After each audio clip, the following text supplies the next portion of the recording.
kailangan basically lang ng mga produkto na nagtutulong o sa nilidaan physical examination, may laboratory. And most importantly, we'll be giving questionnaires. Yan ay very important yung part sa aking screening. And part of these questionnaires are very confidential questions. So, mag-expect kami nga ang difficulty with all honesty and sincerity, such that maka-assure kami liwat, and now we will be taking that information with utmost confidentiality and in your privacy ang witness sa ako. Again, una-una natin, this is for the safety of the donor and as well as the recipient of your blood. How hindi ko na namin ko taking seriously sa pag-answer sa questionnaire. Ano si ma'am magsusumatugpa na nung ang proseso sa pagkuwasan dugo sa iyo. Kaya diba, pagkakala misconception, pinalisubra ko na kuha mo sa ako, daw na din. Ayan.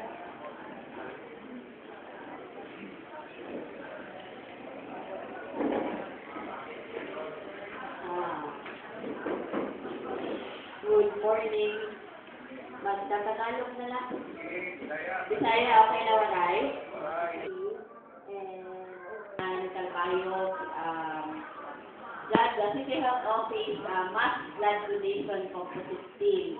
Usa kami ng membro sa City Health Office ng Calvario na naka-assign dili sa blood bank, no? Kaya kami iba makaupod na health implementers namin, pero kami talaga yung Mass Blood Donation Team. So, kaupod namin yan si Dr. Roy Maribugo, no, medical officer sa Calvario City. Trained lang din namin siya ng donor counselor. And then we have our volunteer doctor na tikang sinuwat sa Northwest Samar University, si Dr. Celso Tan. Pero hindi naman sila kaupod kung nag-mass blood donation kami. And we have our nurses and midwives na naka-assign for blood screening and donor monitoring, si Mr. Rachel Rat, Ashley Gomez, and Miss Roxanne Ohilia, and I myself, si Ruchet. Nurse kami ang mga naka-assign sa donor screening and preliminary interview pati monitoring sa donors during and after donation. And then we have our medtech, no? So, si Manaluz at sa Luyo, siya naka-assign sa pagkuha sa sample sa dugo at piskuhaan. No? Si Manaluz, nasan si Apisol. At tunala siya dito sa sulod.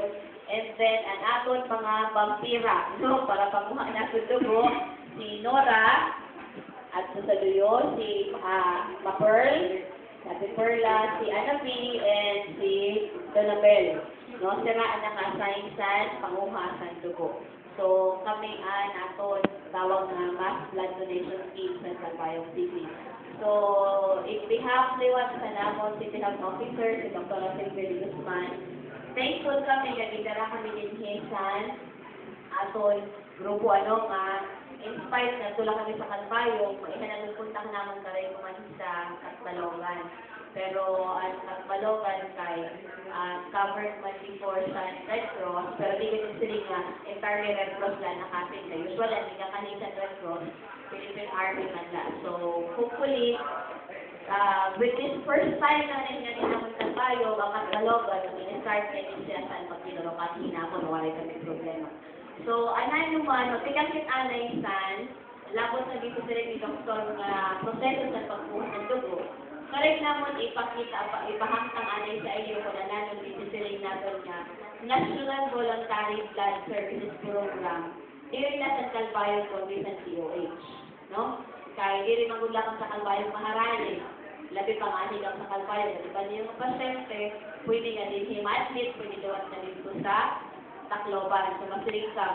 Ano naman na services na di yung makukuha after pag-abot san, masigunong sa blood services, no?